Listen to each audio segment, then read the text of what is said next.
My best friend never thought I could get a boyfriend, now she's thirsting all over him and trying to get slammed.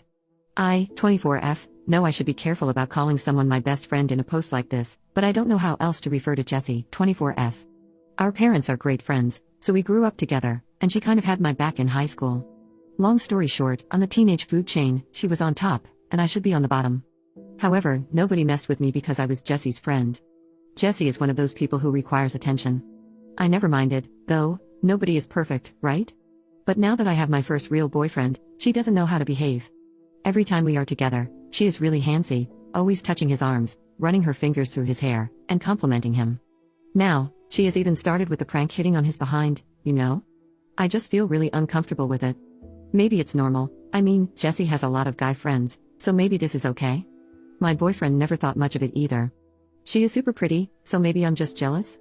Anyway, yesterday something really threw me off. My boyfriend had to do some work, and I had a book thing, hobby related, so we decided to meet later at a friend's house. They were getting together to drink and so on.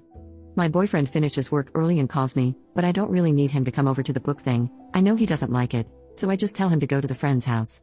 Then I start getting texts from Jessie like, "Girl, you gotta come to this party now, your boyfriend is so wasted lol, we drank so much, you need to come and stop us lol, I can't behave myself."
Wrong, but even though I know that, it really hurts to read those. This morning I woke up and saw she texted me late at night. She says she knows Pete sent me the prints and she didn't mean to be rude, but it's ridiculous that I am jealous of her because if she wanted my boyfriend, she could just have him. She even said, "You want me to prove it?" She ends it with kisses and a joke.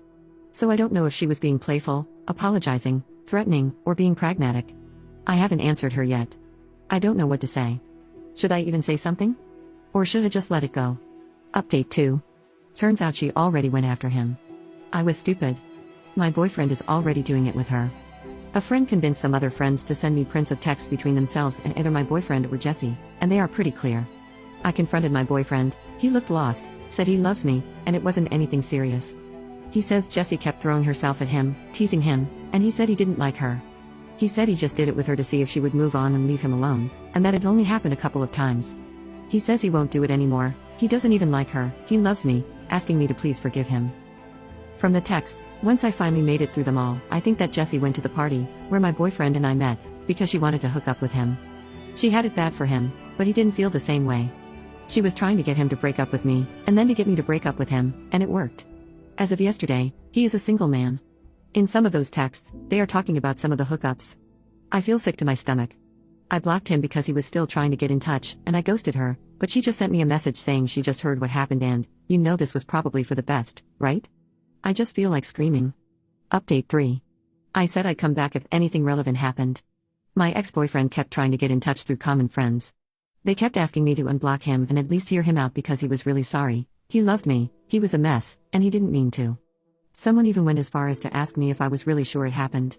They offered to send me prints of texts where he was talking about me, so I'd see how he always had great things to say and how much he cared, but I've had it with the print screen drama for life and said no. To the ones who insisted, I told them I wasn't unblocking him, had nothing to say or hear, and if they kept pushing me, I'd block them too. I ran into my ex-boyfriend at this book thing I often go to. Maybe I'm being presumptuous, but I think he went there for me. He didn't really have any business there, but I'm just speculating really. He asked if I had a few minutes for coffee, and I said I was late, so he walked me to my car. He looked so good and smelled great. He was so sweet, even wearing his hair the way I like it. I feel horrible because even after everything, I still like him. He apologized some more, said he knew I needed time and space, but asked if I'd consider giving him another chance because he would wait for me. He said he would never talk to Jessie again and would act like they had restraining orders against each other, and I just found it really funny how everything he was saying required me trusting him, which I don't. So I told him I wasn't interested anymore, and he should move on. I wish I said something snappier or wittier, but I had nothing. This was Saturday, and I haven't heard from him or friends since. I think that was that. Jessie also kept trying to talk to me. Like I told some of you in comments, I had a trip coming up. It would have been me, Jessie, my ex-boyfriend, and a few other friends. Since Jessie couldn't afford it, my parents paid for most of her expenses. She must have remembered this right after everything went down and panicked because I had everything like vouchers, confirmation emails, credit card info, etc. I didn't block her at first because I admit I was having some fun watching her despair. I talked to my mom, and she was amazing. She told me I should cancel everything, even if it cost us money. It was fine, so I did. And for one last bit of print screen drama, I printed all the emails I got confirming cancellations and sent those to Jessie with the word bye before blocking her. My roommate has been amazing. We were never really close, and now I don't even know why. She canceled plans with her friends to stay with me and invited me to go out with them next weekend. A few of you suggested I see a therapist, and I did. I really liked it.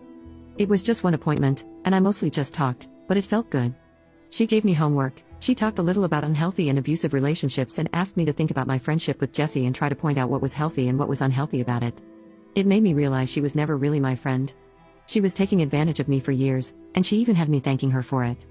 The therapist also told me about this saying, and I think it was called the narcissist's prayer, which goes something like, "That didn't happen. If it did, it wasn't my fault. If it was, I didn't mean it. And if I did, then you deserved it," which is totally how Jessie is handling this entire thing now, so good riddance indeed. And a final piece of gossip, Pete talked to me yesterday. He checks up sometimes. He's a good guy, and again, he likes guys, in case someone is still thinking this might turn into a romantic comedy.